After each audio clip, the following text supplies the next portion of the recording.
দেশের ৪ বিভাগের দু-এক জায়গায় অস্থায়ীভাবে দমকা হাওয়া ও বৃষ্টি অথবা বজ্রসহ বৃষ্টি হতে পারে।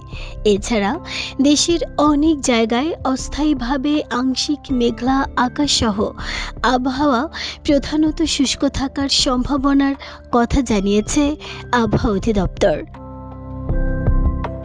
আবহাওয়া অধিদপ্তর বলছে, খুলনা, বরিশাল, চট্টগ্রাম ও সিলেট বিভাগের দু-এক জায়গায় অস্থায়ীভাবে দমকা হাওয়া ও বিদ্যুৎ চমকানো সহ বৃষ্টি অথবা বজ্রসহ বৃষ্টি হওয়ার সম্ভাবনা রয়েছে।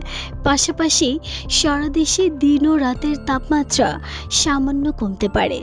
এছাড়া সারা দেশে তাপপ্রবাহ কিছু কিছু জায়গায় কমতে পারে। গত ২৪ ঘন্টায় দেশের সর্বনিম্ন তাপমাত্রা ছিল সিলেট বিভাগে ১৯ ডিগ্রি সেলসিয়াস এবং সর্বোচ্চ তাপমাত্রা রেকর্ড করা হয়েছে খুলনার চুয়াডাঙ্গায় ৩৮.৫ ডিগ্রি সেলসিয়াস। এ সময় দেশের সর্বোচ্চ বৃষ্টির পরিমাণ ছিল সিলেটে ৮৩ মিলিমিটার।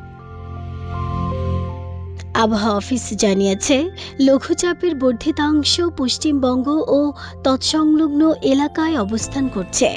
মৌসুমের স্বাভাবিক লঘুচাপ দক্ষিণ বঙ্গোপসাগরে অবস্থান করছে। আগামী ৫ দিনের আবহাওয়ার অবস্থা অনুযায়ী বৃষ্টি অথবা বজ্রসহ বৃষ্টির পরিমাণ কমতে পারে এবং তাপমাত্রা ধীরে ধীরে বাড়ার সম্ভাবনা রয়েছে বলে জানিয়েছে আবহাওয়া অধিদপ্তর। নাহিদা স্মৃতি, দেশ রূপান্তর।